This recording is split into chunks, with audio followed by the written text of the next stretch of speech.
When I got divorced, I gave up everything just to get custody of my daughter. I worked like crazy to give her a good life. Never thought she'd turn against me for some loser guy. Even worse, she teamed up with this loser to leave me paralyzed and took all my money.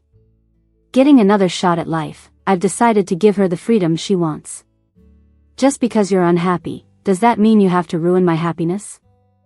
I open my eyes to see my daughter, Shirley, smashing my clay teapot to the ground, her eyes red, looking at me like I'm her biggest enemy. Shards of the teapot cut into my calf, and I just stare at the wound, lost. What's going on? A moment ago, she pulled the plug on me at the nursing home, now I'm back at my own place? Seeing me silent makes Shirley even angrier, and she starts yelling horrible things at me. You deserve it, Dad doesn't want you. You deserve to be alone and unloved. Just like in my memory, she grabs another cup from the table and smashes it too. The sound is so sharp and clear. I think, maybe I've been given a second chance. Maybe the universe thinks I died too miserably last time and gave me another shot at life. This time, I won't make the same mistakes. I look at Shirley, the daughter I carried for 10 months and raised with all my love. Her dad cheated, and I fought tooth and nail to keep her, losing everything.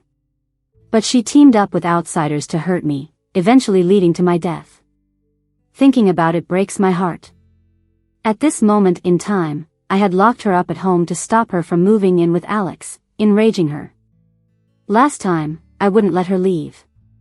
She knocked me out with a chair and ran away. If it weren't for the neighbors, I would have died right there. This time, I'm giving her the freedom she wants. I pinched my nose bridge and coldly said, "Shut up, Shirley. Let me ask you one last time. Are you absolutely determined to be with Alex? Even if I told you he's a lazy con artist, a piece of trash lying to you, you still want him?" She yelled, "He's not like that. It's just you being bitter and thinking everyone's bad. I'll be with him no matter what. If you try to stop me, I'll make you regret it." Last time, I was terrified and tried so hard to make her understand my concern, but she didn't care. "Okay, Shirley, this is my last question. You'd rather break ties with me and be with him, right?"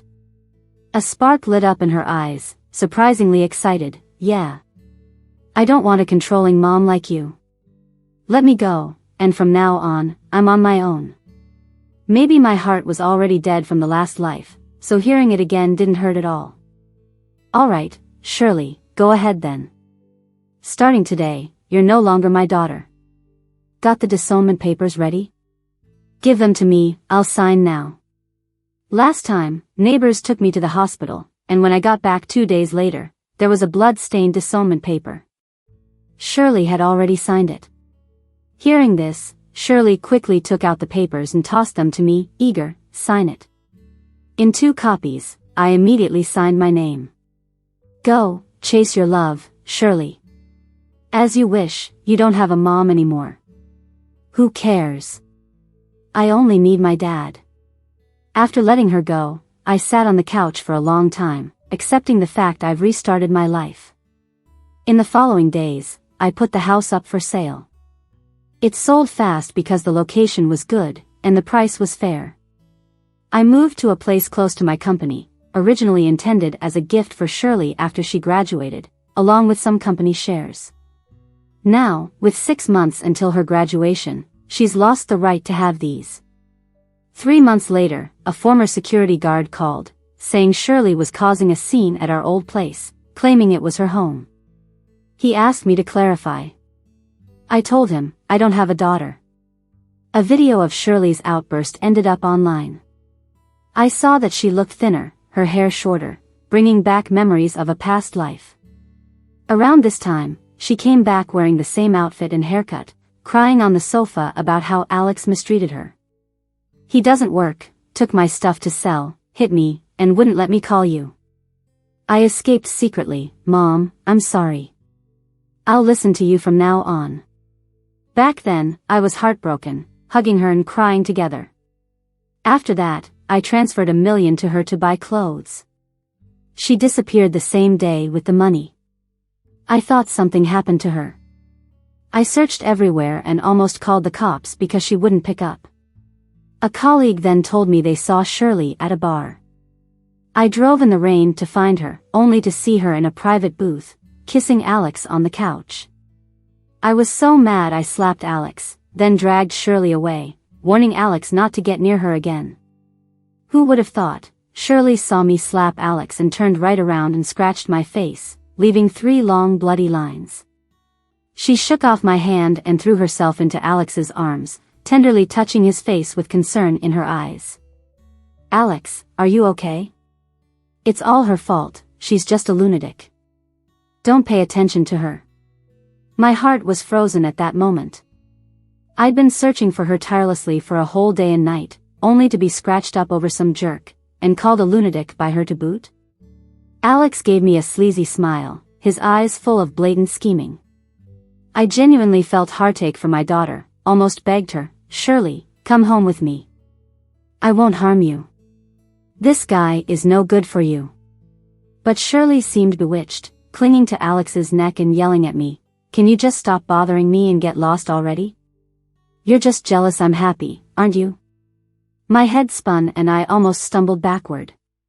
Alex held Shirley close, smiling as he said, "Ma'am, Shirley and I truly love each other, just bless our relationship." I couldn't separate them, so I just hoped Alex would treat her well. For their future, I even got Alex a job. Despite him just being a middle schooler, I offered a $10,000 monthly salary hoping he'd learn and eventually help Shirley manage the company. In the end, I misjudged people. In the video, Shirley was standing in front of the door, furiously jamming the key into the lock and crying out, "Mom, Mom, open up. It's Shirley. How could you change the locks? Have you abandoned me?" A neighbor nearby chimed in, "Shirley, your mom sold the house already. Didn't you know?" Shirley screamed, "Impossible, this is my home. How could she sell it?" When I heard that, I chuckled coldly. "Your home? The house I earned working day and night? Getting drunk for business deals until I bled in my stomach? Fainting in the office countless times to afford this house? What does it have to do with you? It's my house, and I can sell it if I want." Because she was making a scene and refused to leave, the new homeowner had to call the cops, and only then did she leave, sulking. I hired a private investigator to follow her, finding out she immediately ran to Alex after that. The PI sent me a video, adding, "Linda, you've raised an ungrateful daughter." Indeed. If she'd had any conscience, she wouldn't be plotting with her boyfriend on how to squeeze money out of me. When Shirley returned to the room Alex rented, it was a cluttered single room with just a twin bed and a heavily chipped table messily covered with takeout boxes and empty beer bottles. Shirley kicked Alex, who was lying on the bed scrolling through his phone, and said angrily, "That old woman sold the house and doesn't answer calls. I guess your plan didn't work." A flash of annoyance crossed Alex's eyes, quickly replaced by greed. "Your mom's so cruel, treating her daughter this way. That big house must have sold for a lot, huh?" Shirley laid down beside Alex, resting on his shoulder, indifferent. "Of course, it's in the city center, and it's in a school district. No way you'd get it for less than $20 million. Alex's eyes showed even more greed, and he coaxed, "You're such a little fool. Isn't your mom's money yours? She sold the house without your consent. Clearly, she doesn't see you as her daughter. Maybe she has another man out there and plans to give you a sibling. But Shirley, I care about you. You can't keep being so naive. Those are your belongings, you should get them back. She's just a cranky, menopausal old woman. No man would want her. Not even my dad could put up with her and got divorced. No way anyone else could bear her. Besides, what's hers is mine. When she dies, everything will be mine." Alex licked his lips and said as if in passing, "But your mom's just in her 40s. By the time she dies, you'll be old yourself." She laughed, "No chance. She messed up her health when I was born, and all that work and drinking ruined her. She won't live long. Then everything, the company, the house, the car, it'll all be ours. She sighed, satisfied with the prospect of a bright future. I just wished that day would come sooner. I felt a chill run through me, realizing she had always wished for my death. Some daughter I raised, huh? She wasn't wrong. Her father cheated with my best friend when I was about to give birth. Caught in the act, pushed to the floor, I nearly bled out. I survived, but it left me weak. I worked myself to the bone for my daughter to live like a princess, only to have her wishing for my death. Huh, Shirley, I really underestimated you. I actually held on to a sliver of hope, thinking maybe she was just brainwashed by Alex.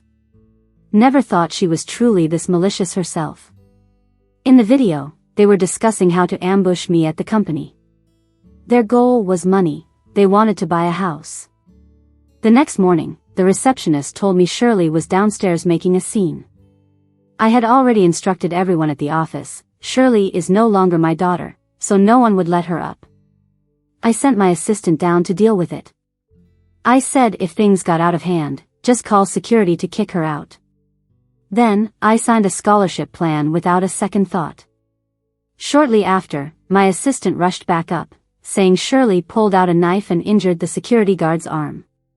She asked me how to handle it. Isn't calling the cops common sense? Do I need to teach you that? The assistant paused for a second, then quickly notified them to call the police. When the police took Shirley away, she was yelling like a lunatic, I'm Linda's daughter, this company is mine. The security guards are my employees. I can do whatever I want to them. Who dares to arrest me? What an idiot. Since she was causing such a ruckus, I had no choice but to go downstairs. The moment she saw me, she tried to charge at me, but the police held her down. Mom, help me. They're going to arrest me. I looked at her like she was a stranger and glanced at the fruit knife in the evidence bag, recalling her conversation with Alex. I'll bring a knife tomorrow. If she doesn't give me money, I'll threaten her with it. Alex indulgently replied, smart girl. Mom, why are you just standing there? Tell them to let me go. I smiled apologetically at the police, sorry for the trouble. Go ahead and handle it as you see fit. She's no longer my daughter. Even if she was, she can't be allowed to defy the law like this. Hearing this, Shirley panicked and started babbling, just like her father. Linda, you old hag, you can't stand to see me happy, can you? You just want to force me back. Well, I'll tell you, not even if I die will I acknowledge you as my mom. Even if you die, I won't come to see you. Such curses no longer affect me.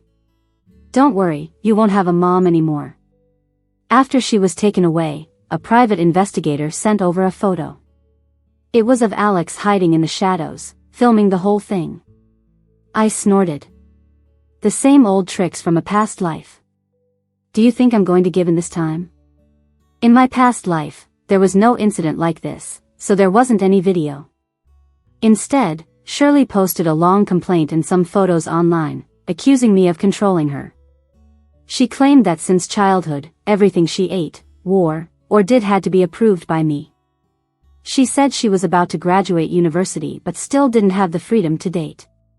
She said I went crazy when she dated someone, locked her at home, didn't feed her, and forced her to break up. She called me a lunatic, a freak, an unfit mother, and said she hated me the most. Without me, she claimed she could live happily with her dad. Attached were photos of her injuries, pinning all the blame on me. I don't even remember the extent of the online abuse I received. I just remember how heartbroken I was when I saw what she posted. I thought my daughter must be under Alex's control to say such things, so I called her to ask if she was in trouble. The call was immediately snatched away by Alex. He told me that if I wanted my daughter safe, I had to transfer him 10 million. I didn't hesitate. As long as he released my daughter, I'd give him any amount. He threatened me not to call the police, or he'd kill my daughter. I was so terrified for her safety that I kept transferring money. Each time I heard her crying and begging for help on the phone, my heart broke. Eventually, Alex demanded I change the company's legal representative to his name, and then he'd let her go. I thought as long as the two of us were okay, I could always start over. I took all the documents and met with Alex. Just as I was about to sign, I saw Shirley hiding nearby. In my distress, I didn't notice anything amiss. I ran to her crying, hugged her, and comforted her. "Shirley, it's okay. Mom's here to save you." She shoved me away, saying disdainfully, "You stink. Get away from me. Hurry up and sign, we're in a rush." I was stunned. "What?" Alex dropped the pretense, grinning. "Ma'am, don't you care for Shirley the most? Don't you want her to be happy? Just sign, and she and I will go register." "Oh, and she's pregnant. If I don't marry her, she'll be unfit to wed." I looked at Shirley in disbelief. She was caressing her belly and impatiently said to me, "Sign quickly, it's all going to be mine anyway. What's the difference if it's sooner or later?" I didn't sign. Instead, I went home with the documents, defeated. Her sharp voice echoed in my ears, my biological daughter, resenting and cursing me. How ridiculous. The day Shirley left, the same complaint from my past life reappeared, along with edited video footage showing me coldly telling the police to handle her according to the law. Later, Shirley posted photos of her injuries, claiming I did it. But I never laid a hand on her. In fact, she had hit me several times for Alex. The private investigator sent another video, revealing that for added realism, it was Alex who injured Shirley. Despite being spoiled, she was willing to get hurt just to ruin me. I even started to doubt if I took home the wrong baby from the hospital. I couldn't imagine my daughter being this malicious. The situation blew up just as fast as it did in my past life. With a little push from me, it hit all the major media headlines in just 3 days. Shirley and Alex even did interviews, playing the part of a couple torn apart by an evil mother, crying on camera, asking me to give them freedom. "I've had enough of that life," they said. "She doesn't see me as a person. I just want to escape her control and be with my love." That same day, my phone at the office couldn't stop ringing. My employees were well trained, calmly explaining, "Trust us, we'll make a statement this afternoon." Before making any statement, I met with Shirley and Alex. I had intentionally removed her number from the blocked list, waiting for this invitation call. It was at the same cafe from a previous lifetime, in a corner spot I had reserved. Once Shirley and Alex arrived, they ordered a ton of stuff, almost everything on the menu. Shirley didn't even call me Mom anymore, just used my name. "Linda, you saw the news, right?" I responded calmly, "I saw it. What do you plan to do with all of this?" She got straight to the point, "This must have a big impact on your company, right? Linda, if you want this to die down, do as I say." "Okay, go on. First, transfer me 100 million, then give me your company. As for the house, keep a small one, but the rest should be in my name." Her demands this time were even more outrageous than before. I glanced at my reflection in the glass window, cold eyes staring back at me. "And?" I questioned. "Shirley, what else do you want?" She turned to Alex for input. He looked at me and said quietly, "The car, get all the cars too." "Also your cars, all of them," Alex chimed in. "And remember, we agreed to split everything," Alex reminded. Cars to her, house and company to me. I smirked inwardly at their audacity. Shirley hesitated, but Alex coaxed her, "We're getting married anyway. What's mine is yours, right? Hurry and ask for it all." Shirley continued, "And the cars, don't hold on to them. You won't be able to afford them anyway. Just give them to me, Linda. I'll give you a day to get it ready. By tomorrow when I come for the papers, everything better be there, or else don't blame me." "Oh. What will you do if it's not all there, Shirley?" I countered. "Remember, it was you who wanted to cut ties with me. That agreement? You forced me to sign it. Your records have been moved. Legally, you're not my daughter anymore." She just waved her hand dismissively. "I don't want to be your daughter. I just want what's mine. I stared at her. If you're not my daughter, what right do you have to these things? Why should I give them to you? She shrieked, they're mine anyway. Just give them to me early. When you die, won't they be mine then? Linda, she threatened, if you don't want more backlash, you'd better give me what I ask for. Otherwise, I have my ways of making your life hell here. With a malicious grin, she added, you wouldn't want the truth about your divorce getting out, would you? I know all your dirty past. I stood up, looked her directly in the eyes, and said, Shirley, let's get a DNA test. I'm seriously questioning if you're really my child. How could you be this nasty? She replied, as if justified, you pushed me there. Why don't you just give me what I want? You have to realize, I could totally ruin you. I nodded, okay, I get it. From this moment forward, we have no mother-daughter relationship. I no longer have a daughter. I walked out immediately. She yelled after me, you picked the place. Make sure to pay the bill. I didn't pay. People like that don't deserve a cent from me. Getting in my car, I directed the driver to take me to the most influential media company. Along with my assistant and a private investigator, I was going to give an interview. Before that, I asked to see the video and essay Shirley had posted along with viewer comments. The suffocating motherly love is unbearable. I feel sorry for the girl. Such a nutcase. This old woman doesn't treat her daughter as a person but as a possession. I get why the girl feels hopeless. Not fit to be a mother. Using the guise of caring to control her daughter, just feeding her own twisted mind. She doesn't let her daughter date because she's unloved herself? This woman is crazy, isn't she? I scanned through hundreds of comments all bashing me, then chuckled to myself and signaled the host to start.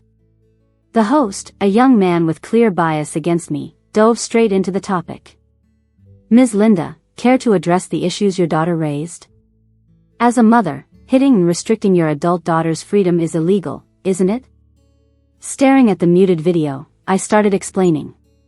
Let's take it step by step. She claims I control what she eats, wears, and does. I only asked her to cut back on junk food. My assistant and private investigator projected images and videos of Shirley since childhood, many of them while eating. I'm busy every day, but I always make time to cook for my daughter. Even if it's a squeeze, I'd go home to make her meals. She's a picky eater, so I'd creatively shape food into animals to make it appealing. Yet, she loved eating street food like skewers and burgers, and milk tea. For her health, I restricted those eats to twice a month. In one video, I gently coax her to eat, promising KFC the next day. Only then did she begrudgingly take a bite, only to spat it onto me in disgust. This food is terrible. Can you even cook? Every video has a date. I wanted to preserve memories of her growing up. I never thought it would be used like this. She said I control what she wears.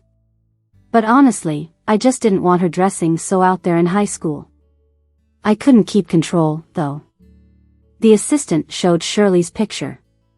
It was from her freshman year. She impulsively bought some revealing clothes online. They were practically lingerie. With heavy makeup she took selfies in her room. When I found out, I burned the clothes. But she rebelled, sneaking more in. She even took risky photos to sell as model cards. I had to go through a lot just to contain the situation and protect her reputation. She claims I always control her. Do you think I could just not care? If I let her do anything she wants, she'd ruin her life. As a mother, I just want my daughter to grow up healthy.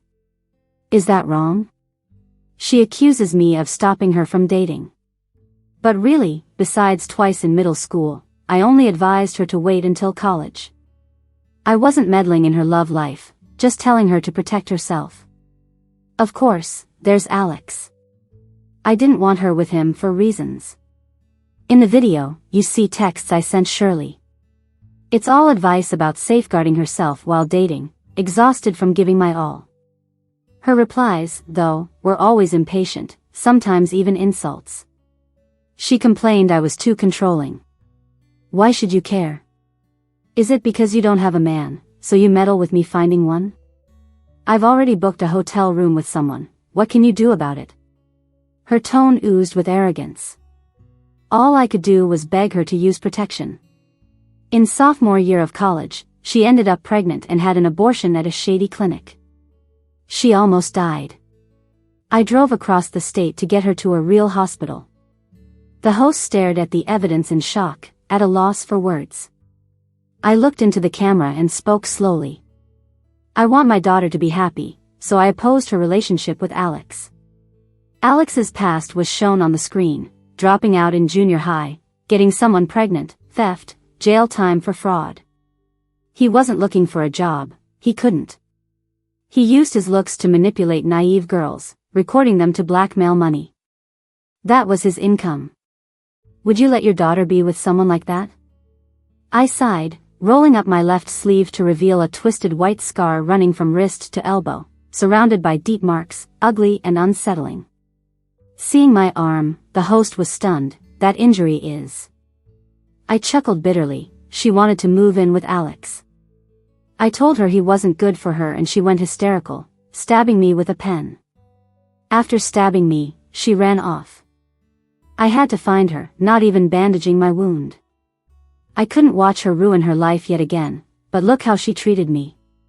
She screamed accusations of abuse, threatening to call the police. Strangers stopped me, while she smirked behind them. In hindsight, what was it all for? I endured so much, just because she's my daughter. If kids are every parent's debt, haven't I paid enough in this life? Suddenly, I laughed, tears streaming. Not for Shirley, but for my chance to live again. You're right, I'm not fit to be a mother. I won't be anymore. I have no daughter now. The screen displayed the broken mother-daughter agreement, and my household document with only my name left. The host looked flustered, eyes swimming with regret. No. People just didn't know the truth. Ms. Linda, you're an amazing mom. I shook my head, not wanting the compliment. Being a good mom is exhausting. The interview was live, and I saw apologies flooding in on the screen. Aunt, we're sorry. We were all deceived by Shirley. You really are a great mom. We're sorry. Aunt, it's right to cut ties with a daughter like that. It was our mistake. Others turned on Shirley. What kind of daughter is this? Deplorable, treating her mother like that and playing the victim. Let the scum stick together and not trouble their mothers again. Aunt, it's best to cut ties. Don't relent. Some questioned my intention. How deep a rift must there be for a mother to expose her daughter like this? Isn't it too much? Keeping records of her daughter's misdeeds, that's chilling to think about. These conspiracy-like comments were few and quickly drowned by apologies. What I didn't expect was Shirley starting her own live stream while I was being interviewed, accusing me tearfully. The program director and host asked my permission to air Shirley's live feed. In the video, she curled up in Alex's arms, eyes red, looking pitiful.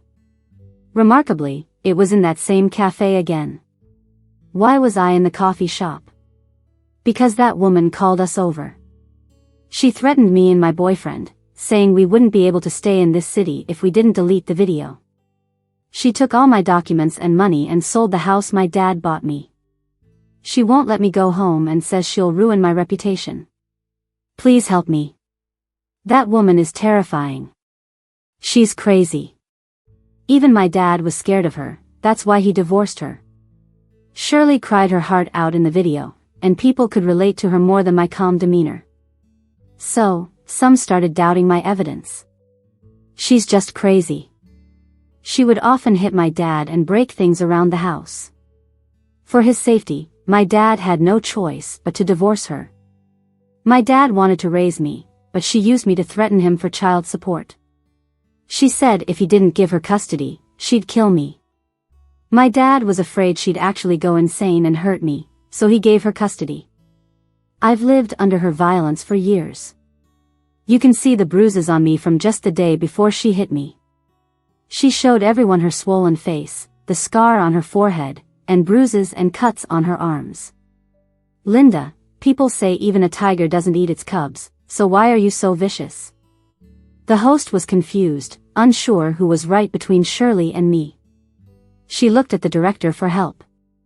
The assistant and private detective nodded at me, indicating they were ready. I took a deep breath and told the director, let's connect live. I want to make things clear in front of everyone today. The director's eyes lit up and he quickly ordered the connection. When Shirley saw me, she screamed and hid in Alex's arms, acting like she was scared of me. I wanted to laugh, it was such a bad act. I can't believe I gave birth to this. Alex hugged Shirley, looking all caring, and said righteously to me, Linda, what more do you want from Shirley? What will it take for you to leave her alone? I heard him and stared coldly at him through the screen, saying, enough of the acting, Shirley, Alex. I wasn't planning on going this far, but if you push me, don't blame me for being rude. Shirley panicked a bit, but Alex calmed her down quickly. Alex, looking proud, said, stop threatening us. We're not afraid of you with everyone supporting us.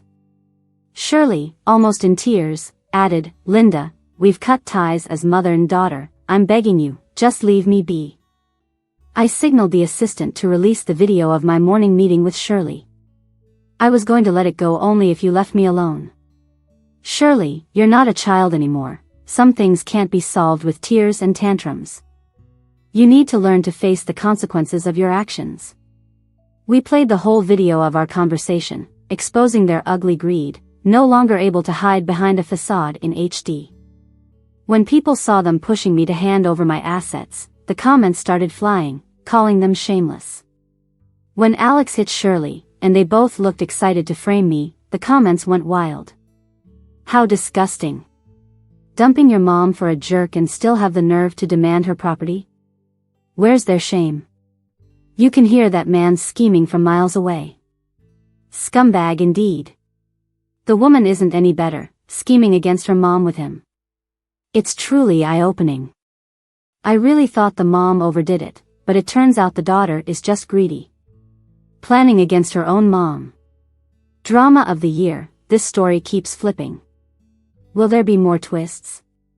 Such a kid should have been snuffed out in the cradle, dogs are better than her.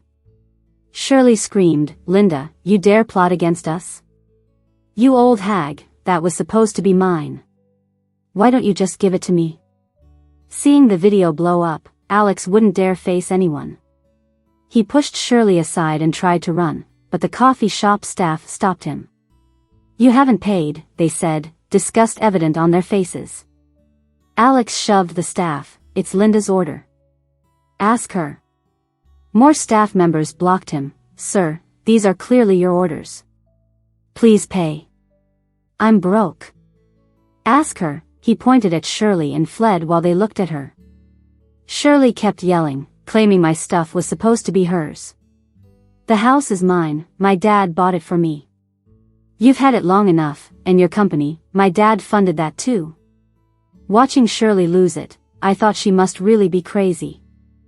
I quietly watched her rage for almost 20 minutes. I started to understand why she hated me, she's always thought this way. She believes everything I have is from her dad, so she never worried about surviving without me. She felt free to hurt me. But the truth she knows is just sugar-coated poison. Once the sugar melts away, I wonder if she can handle the venom underneath. However, it's not my concern anymore. Shirley, I've kept some truths from you, not wanting to hurt you, but I might as well share now, and let everyone witness. Did your stepmom tell you I divorced because I was crazy? Did she mention she was the one who came between your dad and me? The reason I got divorced was because her dad cheated on me with my best friend while I was pregnant. I forgave him once. But during my postpartum period, they hooked up again and rented a place together behind my back. I caught them in bed when Shirley was 3. I chose to divorce. He threatened me, using Shirley's safety, and wanted me to leave with nothing. I still remember his words. What's the use of having a daughter? She's just a money drain. You take her. I don't want her. Of course, I wanted to take her. She's my daughter, a part of me. But then my so-called best friend spoke to him, and he changed his mind. He started to fight for custody. He said he'd sell Shirley to a rich man when she grew up and make some money. I got mad and threw a cup at his face, leaving a scar he probably used to manipulate Shirley. Shirley has no idea how much I suffered when I raised her. I gave her everything. Meanwhile, her dad didn't spend a dime but charmed her away with a few sweet words. I can't believe I spent my past life for this ungrateful person and paid with my life. That's the real reason for the divorce. Her dad didn't want her and used her safety to get me to leave with nothing. As for whether I'm mentally unstable, a doctor can prove it. So, Shirley, are you satisfied with this truth? She was stunned since the moment she heard her dad didn't want her. Then she screamed, trying to interrupt me, but I patiently waited for her to calm down before continuing. Little by little, I broke down her mental defenses until she lost control. No, you're lying. You're just trying to smear my dad. You can't stand seeing us happy. I won't believe you, Linda. I'm going to take back what belongs to me. I calmly said, your stuff? Then why don't you go ask your dad if he still recognizes you as his daughter without the buffer of me as your mom? Her live stream screen went black, and she left. I looked at the host and gave an apologetic smile. Sorry for letting everyone in on my family drama. The host lost all their previous bias and turned sympathetic. It's okay, Ms. Linda. You've been through a lot. In my past life, I'd have thought it was worth it for my daughter. But this time, I don't want to sacrifice for her anymore. Sure enough, Shirley went to see her dad, but he kicked her out the same day. No surprise there. Her dad Matt and his current wife have a son, and he clearly favored sons over daughters. He only kept in touch with Shirley because she's my daughter, and the allowance I gave her was substantial. As far as I know, Shirley spent a lot on them over the years: household items, beds, their son's computer, phone, clothes, shoes, all bought with my money, totaling over $1 million. I didn't mind the money, so I turned a blind eye to her interactions with Matt. I thought maybe she just needed a father figure, and keeping in touch with her dad wasn't a big deal. Looking back, I was too naive. Now that it's public knowledge that Shirley broke ties with me, why would Matt want a daughter with nothing? My private investigator sent me videos of Shirley being kicked out. She pounded on Matt's front door, but no one answered. She caused a scene until Matt's wife, Katie, opened it, looking at Shirley with disdain. What are you doing here? Before Shirley could respond, Katie continued, just so we're clear, Linda has custody. We have no obligation to support you. Go find your mom. Don't come to us. She was about to slam the door when Shirley pushed her way in. The interior couldn't be filmed, but their voices could be heard. Shirley screamed until her throat went raw. Dad! Auntie! Didn't you say Linda's house was bought with Dad's money? Didn't you say the company has your shares too? Didn't you say those things would be mine? Why does Linda claim they're hers? Matt snapped impatiently, who are you blaming? She's your mom. If you'd behaved, everything she owns would have been yours after she passed. I thought we could at least get a house for your brother's wedding, but you're useless. Why do I need you? Get out. You're not welcome. Shirley was stunned, but when Matt shoved her toward the door, she screamed louder than ever, like a pig being slaughtered. I'm not leaving. You said this was my home too. You said I could come anytime if I left Linda. Even as her mom, I can't stand that shrill voice, let alone Matt and Katie, who only keep her around for personal gain. What are you screaming for? Get out. You think you can live here? Who are you without Linda? Nothing, not even a dog. In the scuffle, Shirley was shoved to the ground, her forehead scraping against the shoe rack, leaving a bloody cut. She went berserk, picking up the shoe rack and throwing it. After a chaotic backlash of screams, Shirley was thrown out, landing hard outside the door.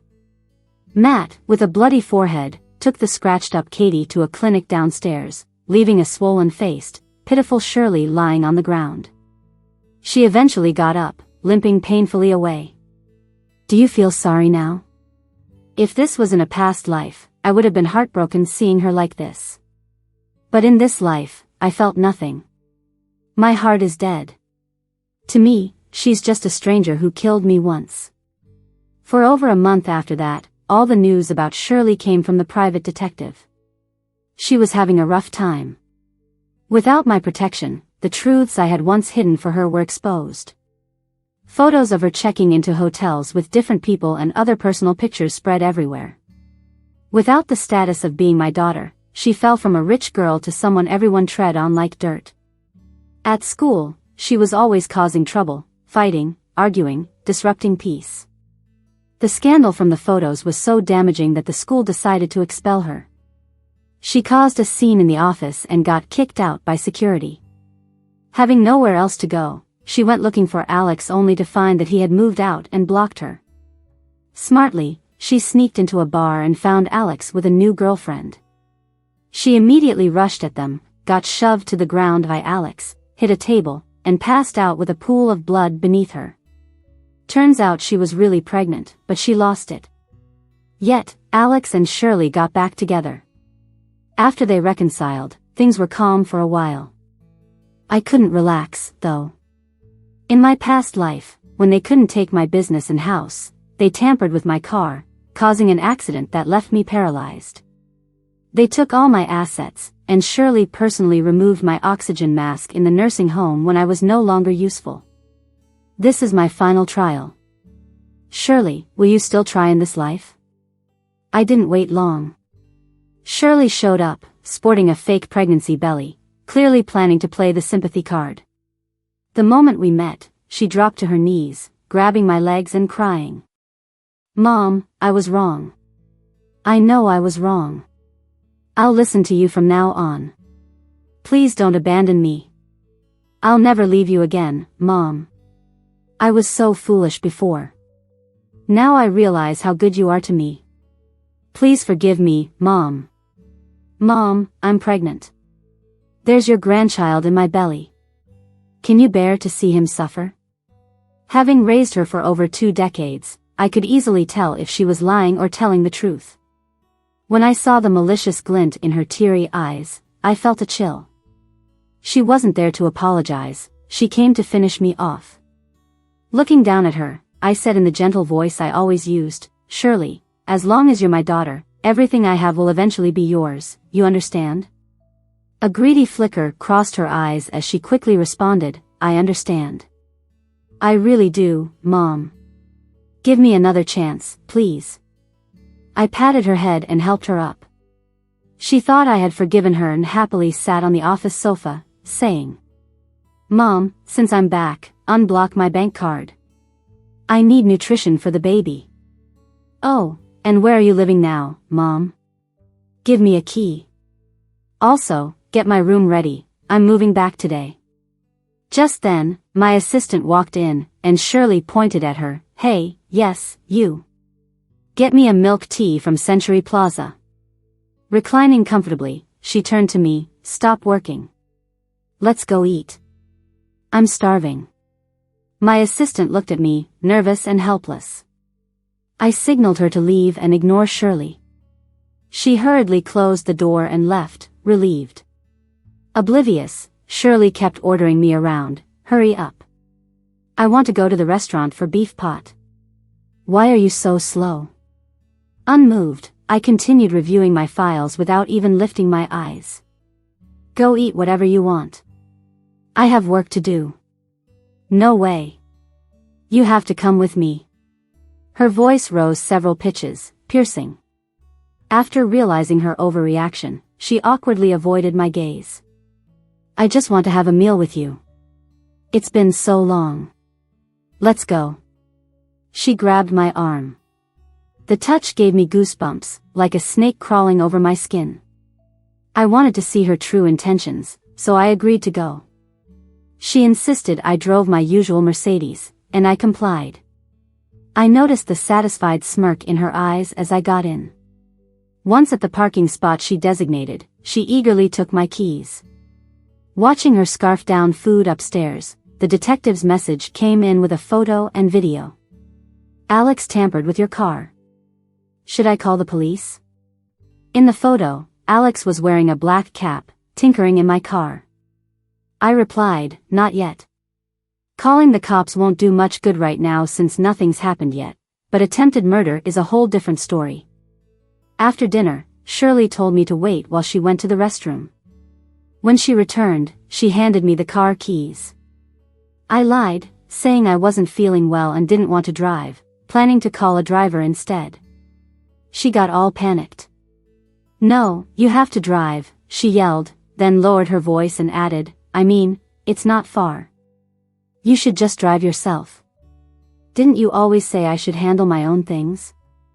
No need to trouble anyone. You can do it. Inside, I was frozen with fear, but I couldn't help saying, I'm a bit dizzy, driving might be dangerous. Hearing the word dangerous, she almost couldn't hide her grin. What danger? It's just a short drive, let's go.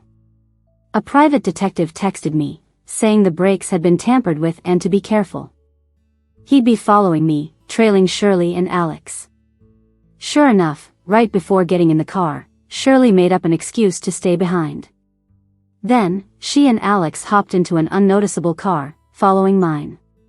Soon, a red light loomed. If my brakes failed, I'd certainly crash, but I drove slowly and deliberately turned the wheel, bumping into the roadside flower bed. The car jolted forward a bit, hitting a lamppost and stopping. I slumped over the wheel, pretending I'd passed out. It wasn't long before someone called the cops.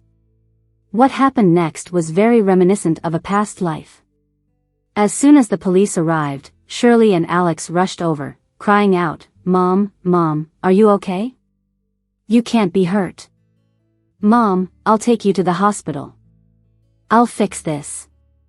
They tried to pull me out, claiming they needed to take me to the hospital. Too bad things didn't go as they planned.